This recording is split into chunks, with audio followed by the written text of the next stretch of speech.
After the Allied victory in World War II, Germany was divided into zones of occupation between the US, Britain, France, and the Soviet Union. The Allies adopted various policies under the general plan of denazification. Denazification was a plan implemented to rid German and Austrian society from Nazi power and influence. Life for detained Nazis was not equal depending on the zone they lived in. The Soviet internment camps had the poorest conditions. This prompted many to attempt to relocate to one of the Western zones under the guise of anti-communist sentiments. Of the most Western zones, French-occupied Germany was the most lenient area. In their view, Germany as a whole was responsible for the war, and they put less importance on classifying between Nazis and non-Nazis. In the 5 years following the war, about 400,000 Germans were detained in internment camps while awaiting possible penalties. This sounds like a lot at first, but when you consider that up to 45 million Germans at the time were either members or supporters of the Nazi Party, something doesn't add up. The problem with denazification was one of sheer magnitude. There were simply too many Germans involved to process who had done what.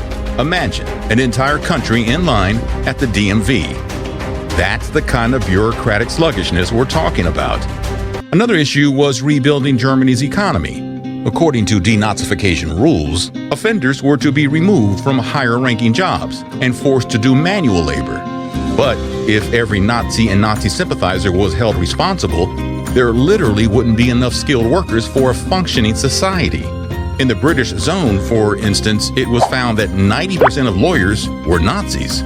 Since they couldn't very well have a functioning society without any law or order, Britain determined that 50% of the German legal civil services could be staffed by nominal Nazis. Nazis, but not Nazi-Nazis. The French zone encountered a similar problem with teachers. After firing 3/4 of teachers due to Nazi influence, they had to rehire them in order to have an education system.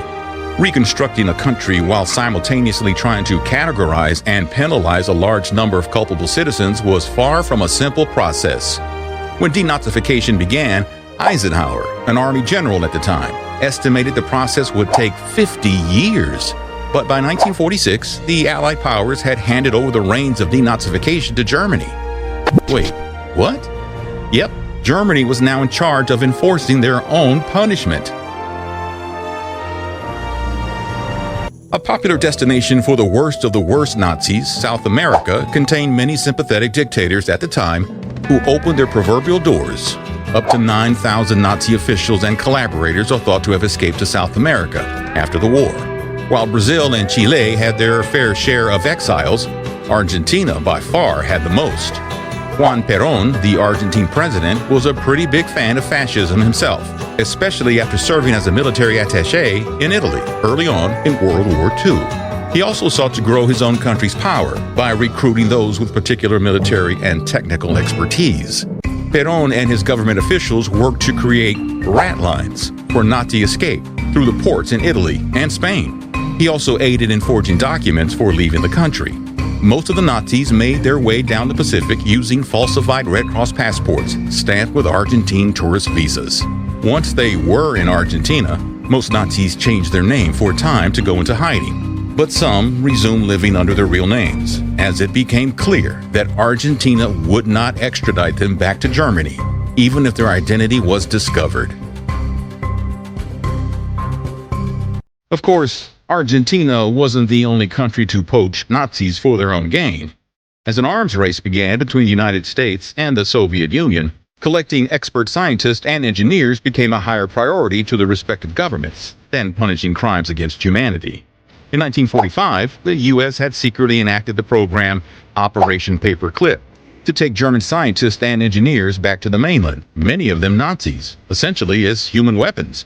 Near the end of the war, Germany had realized the need for these skills, and German scientist Werner Ostenberg created a list of identifying names. A Polish lab technician ended up finding the list torn up in a toilet, which eventually made its way from M16 to U.S. intelligence. In addition to wanting these people for their own side, another crucial motivation of Operation Paperclip was preventing the Soviets from gaining their technical expertise. While called an evacuation operation, Identified targets were essentially kidnapped and forced to the U.S., where they were held for months at a time for interrogation.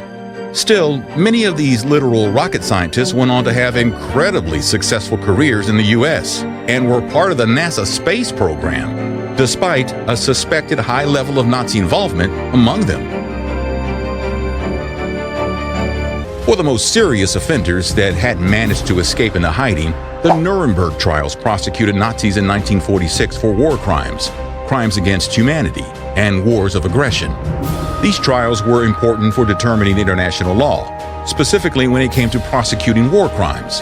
They were also a crucial step in holding some of the most common criminals responsible for the Holocaust. The first and most well-known trial indicted 24 men, with outcomes ranging from acquittal to 10 years imprisonment to execution. 12 were sentenced to death. While the trials represented justice for some, 12 men receiving capital punishment pales in comparison to the millions that died in the Holocaust and the large number of perpetrators that were never held responsible for their actions. Some have criticized the legality of the Nuremberg trials, calling them an example of victor's justice and judicially invalid. Other criticisms have pointed to a hypocrisy of allied nations prosecuting crimes against humanity after their own various wartime actions. After the Allied powers gave up their denazification efforts after only a few months, Germany was tasked with the challenge, though they were still occupied by Allied countries. Unsurprisingly, Germany adopted a looser set of rules when it came to identifying and punishing Nazis. Anyone born after 1919 was considered brainwashed and exempt from punishment. Of the public officials that the U.S. had removed from office, 75% were reinstated. And to avoid getting bogged down by the lengthy and pesky business of trials, 90% of Nazis were classified as lesser offenders. By 1948, the Cold War had become a greater concern for the U.S., and any remaining cases were sped through with proceedings that were legally sketchy at best. By 1951, denazification ended, and emphasis shifted toward paying reparations to victims and their families.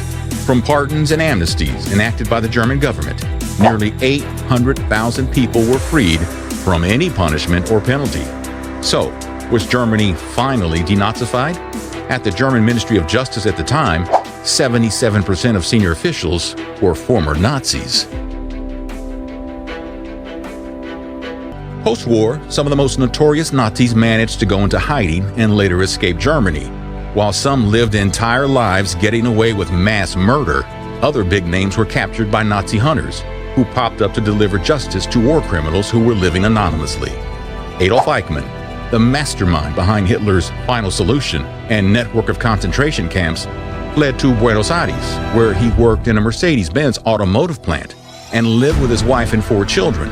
It wasn't until 1960 that Eichmann was captured by Israeli agents, drugging him and flying him out of Argentina, disguised as an Israeli airline worker who'd suffered a head trauma. Despite protests for his return from Argentina, Eichmann was later tried and executed in Israel. Not all Nazi hunters were government operatives, however. Simon Wiesenthal, a Holocaust survivor turned Nazi hunter, tracked down Franz Stengel in São Paulo. Stengel was held responsible for the Action T4 euthanasia program that killed those with mental and physical disabilities. After Wiesenthal discovered him, Stengel was extradited to West Germany and sentenced to life imprisonment. As late as 2019 in the United States, Yaki Pauli was deported from the country at 95 years old. An historian at the U.S. Holocaust Memorial Museum discovered that Pauli had served as a guard at a forced labor camp during the war, rather than working on his father's farm, as he claimed in 1949. It's an unfortunate truth that not all Nazis were held accountable for their crimes. Nazi hunting has since died down, as most people alive during World War II have since passed away. That's all for this episode of Nutty History. If you learned something new, please like this video and let us know in the comments what historical time or event you'd like us to cover next time.